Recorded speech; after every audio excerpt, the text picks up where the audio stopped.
দেশ বুঝি উন্নত হয়েছে, দেশ বুঝি ডিজিটাল বাংলাদেশ করতেছে।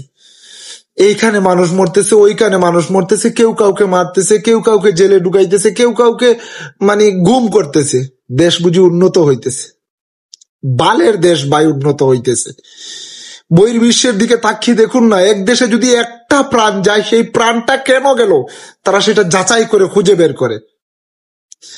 তাজা তাজা শিশু বাচ্চারা স্কুল থেকে বের হওয়ার আগে মৃত্যুবরণ হয়ে গেছে, চোখের সামনে সেই লাশগুলোকে দেখা যাইতেছে। কারোর হাত পুড়ে গেছে, কারোর বুক পুড়ে গেছে, কারোর শরীর পুড়ে গেছে।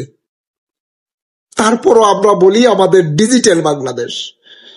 যে বাংলাদেশে নিজের মানুষের জানের নিরাপত্তা নেই, সেটা কিভাবে ডিজিটাল বাংলাদেশ হয়? প্রশ্ন রইল আপনাদের কাছে।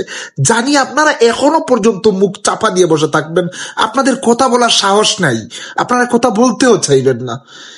আমি মনে করি এই ডিজিটাল বাংলাদেশের আমার প্রয়োজন নেই, আপনাদের প্রয়োজন থাকলে থাকতে পারে।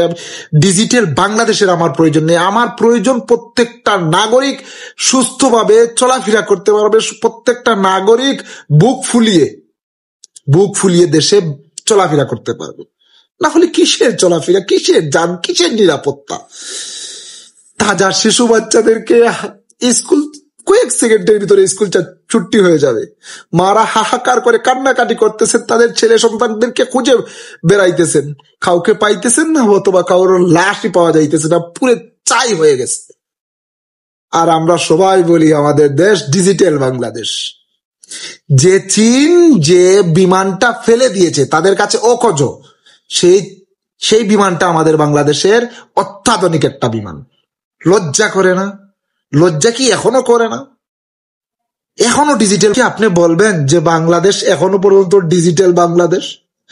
এখনো কি বলবেন যে সন্তানরা তাজা রক্ত শরীরে লাগা আছে, কারোর হাত চলে গেছে, কারোর পা চলে গেছে, দেখা যাইতেছে না, মুখ চিনা যাইতেছে না?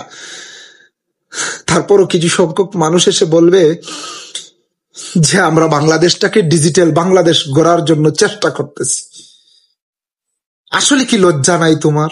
আসলে কি তোমাদের লজ্জা নাই যে এই বাংলাদেশে ডিজিটাল বাংলাদেশ বলার আগে নিজের দেশের জনগণের জানমালের নিরাপত্তা দেওয়া শিখেন?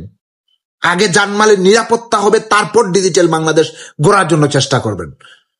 এইখানে রাস্তা, ওইখানে রাস্তা, রাস্তা ব্রিজ করেন, এই করেন, সেই করেন, দামি টাই পরে চলাফেরা করেন, এইটার নাম ডিজিটাল বাংলাদেশ না। ডিজিটাল বাংলাদেশ হলো আপনার দেশের নাগরিক এখনো পর্যন্ত সঠিকভাবে চলাফেরা করতেছে কিনা, তাদের জানমালের নিরাপদ আছে কিনা, সেইটা যখন আপনি ঠিকভাবে নিরাপত্তা দিতে পারবেন, তখনই আপনার দেশটা ডিজিটাল বাংলাদেশ হয়ে যাবে। আপনি বহির্বিশ্বের দিকে তাকিয়ে দেখুন না, বহির্বিশ্বের রাষ্ট্রগুলো, বহির্বিশ্বের দেশগুলো কেন একজন মানুষের পা কাটা গিয়েছে, কোন কারণে গিয়েছে, সেটা তারা তদন্ত করে খুঁজে বের করে সেটার সঠিক বিচার করার পর তারা এটা ছেড়ে দেয়। আর তোমার দেশে একটা পা কাটা গেছে, কাউকে গিয়ে ঘুষ দিলেই সেটা শেষ, সেটার মামলাই হয় না। কয়েকদিন আগে দেখলাম রাস্তার মধ্যে একটা ছেলেকে পিটিয়ে হত্যা করেছে। আর গুম, মানুষ মারা, অত্যাচার চলতেছেই, প্রতিনিয়ত খবরাখবরে চলতেছেই যে বাংলাদেশে এই জায়গায় মানুষ মরছে, ওই জায়গায় গুম হয়েছে, ওই জায়গায় হয়েছে। এরপরে যারা ডিজিটাল বাংলাদেশ বলেন, আমি মনে করি আপনি হাতে চুরি পরে ঘরের ভিতরে থাকেন, আপনার বাহিরে বা হারার কোনো দরকার নেই, প্রয়োজন নেই। আপনারা কি বলেন?